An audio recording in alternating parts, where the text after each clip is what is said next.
Hello everyone, good morning and happy Makar Sankranti. তো আজকের দিনে আমাদের বাড়িতে সকাল থেকে কি কি হয় সেটাই আমি আপনাদের সাথে শেয়ার করব। আমার ভিডিওটি ভালো লেগে থাকে অবশ্যই লাইক, কমেন্ট এবং শেয়ার করবেন এবং সাথে আমার ইউটিউব চ্যানেলটিকে একটু সাবস্ক্রাইব করে দেবেন। আমাদের বাড়িতে মকর সংক্রান্তির আগের দিনে পিঠে বানানো হয়।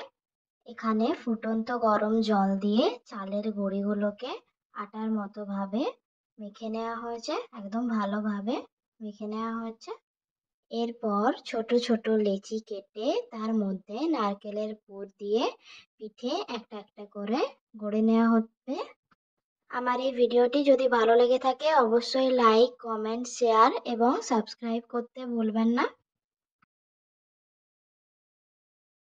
পিঠেগুলো সব গড়ে নেওয়া হয়েছে, এরপর একটা একটা করে বাটির মধ্যে দিয়ে দেওয়া হচ্ছে। অনেকে অনেক রকম ডিজাইন বানায়, আমি খুব একটা ভালো বানাতে পারি না। এখানে সমস্ত পিঠা গড়ে নেওয়া হয়েছে। যে পিঠেগুলো স্টিমে বসানো হয়েছিল সেগুলো হয়ে গেছে, এরপর ঢেলে নেব। আবারও যেগুলো গড়ে নেওয়া হয়েছে সেগুলো দিয়ে দেব স্টিমে।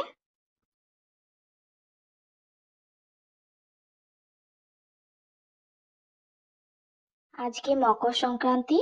আগের দিনে যে পিঠেগুলো বানানো হয়েছিল সেগুলো মকর সংক্রান্তির দিন সকালে ভেজে নেওয়া হয় এবং সবাই মিলে খাওয়া হয় সেই পিঠেগুলো। আমাদের এটা নিয়ম আছে, আপনাদের কাদের কি নিয়ম আছে অবশ্যই আমাকে কমেন্টে জানাবেন। অনেকে ঘিয়ে ভাজা পিঠে খেতে পছন্দ করেন, আবার অনেকে সরষের তেল বা রিফাইন্ড অয়েল দিয়ে ভেজে নেয়। আমাদের বাড়িতে রিফাইন্ড অয়েল দিয়েই ভাজা হচ্ছে। তেল বা ঘিয়ের মধ্যে শুকনো লঙ্কা এবং গোটা জিরের ফোড়ন দেওয়া হয়। শুকনো লঙ্কা এবং জিরে ভালোভাবে ভেজে নেওয়ার পর তার মধ্যে একটা একটা করে পিঠে দিয়ে দেওয়া হয়।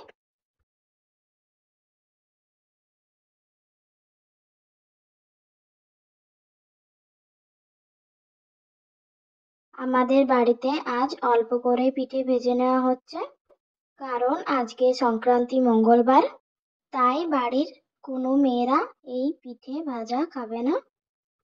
আপনাদের কাদের কাদের এই ভাজা পিঠে খেতে ভালো লাগে অবশ্যই আমাকে কমেন্টে জানাবেন।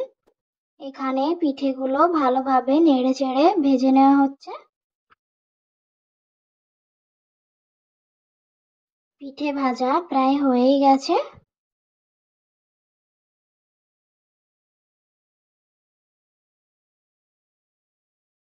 আমাদের বাড়িতে পিঠের সাথে খেজুর গুড়, নারকেল পুর, তিল পুর এইসব দিয়ে খাওয়া হয়। আপনাদের বাড়িতে কিভাবে খাওয়া হয়, কে কি দিয়ে খেতে পছন্দ করেন অবশ্যই আমাকে কমেন্টে জানাবেন। আমাদের বাড়িতে সংক্রান্তি পুজো করানো হয়, তো এখানে ব্রাহ্মণ চলে এসছে এবং পুজো হচ্ছে।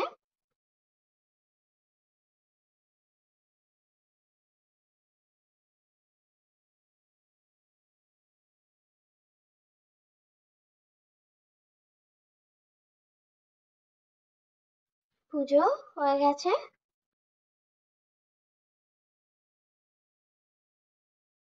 পুজো হওয়ার পর সবাইকে প্রসাদ দিয়ে দেওয়া হয়েছে খেতে। আজকে প্রসাদে স্পেশালি নারকেল খেতে হয়। আপনাদের কাদের কাদের প্রসাদ খেতে ভালো লাগে অবশ্যই আমাকে কমেন্টে জানাবেন।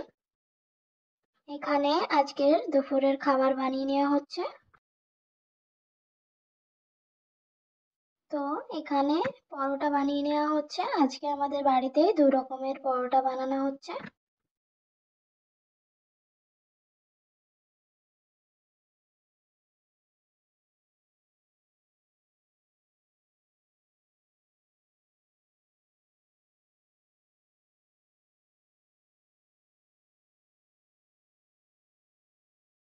এখানে সেদ্ধ করা আলু নিয়ে নেওয়া হয়েছে, তার মধ্যে অল্প পরিমাণে ছাই গরম মশলা দিয়ে দেওয়া হচ্ছে। এরপর লঙ্কা গুঁড়ো এবং স্বাদ মতো লবণ ও চিনি। যেহেতু এটি সম্পূর্ণ নিরামিষ, এর মধ্যে কোনো রকম আদা, পেঁয়াজ, রসুন ব্যবহার করা হচ্ছে না, তাই এর মধ্যে দিয়ে দেওয়া হচ্ছে অল্প পরিমাণে আচার তেল। আপনারা কারা কারা আচার তেল দিয়ে আলুর পুর বানান অবশ্যই আমাকে কমেন্টে জানাবেন। এরপর আগের থেকে কেটে রাখা কুচনো ধনেপাতা কিছুটা পরিমাণ দিয়ে দেওয়া হচ্ছে এর মধ্যে। এখানে আলুর পুর ভালোভাবে মেখে নেওয়া হয়েছে। এরপর আটা মাখানো থেকে লেচি কেটে লেচিটাকে গোল গোল করে বাটির মতো করে তার মধ্যে আলুর পুর দিয়ে দেওয়া হচ্ছে। আপনারা নিজেদের পছন্দ মতো আলুর পুর আটার মধ্যে দিয়ে দিতে পারেন। এখানে একটু বেশি করেই আলুর পুর দিয়ে দেওয়া হচ্ছে। দেখুন আলুর পুর দিয়ে কিভাবে মুড়ে নেওয়া হচ্ছে। এইভাবে একটা একটা করে সবগুলো বানিয়ে নেওয়া হবে। আমার ভিডিওটি যদি ভালো লেগে থাকে অবশ্যই লাইক, কমেন্ট, শেয়ার করবেন এবং সাবস্ক্রাইব করতে ভুলবেন না।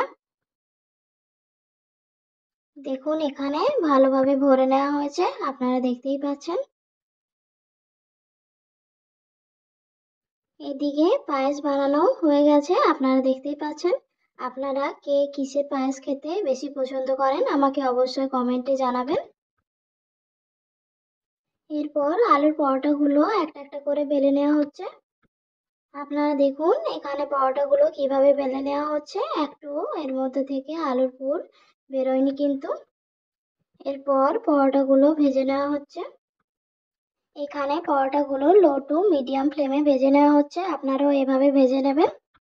তো আজকে এই পর্যন্তই। ভালো লাগলে অবশ্যই লাইক, কমেন্ট, শেয়ার এবং সাবস্ক্রাইব করতে ভুলবেন না। আপনারা আজকের এই মকর সংক্রান্তির দিন কে কিভাবে কাটালেন অবশ্যই আমাকে কমেন্টে জানাবেন। আজকের মতো টাটা, ভালো থাকবেন, সুস্থ থাকবেন।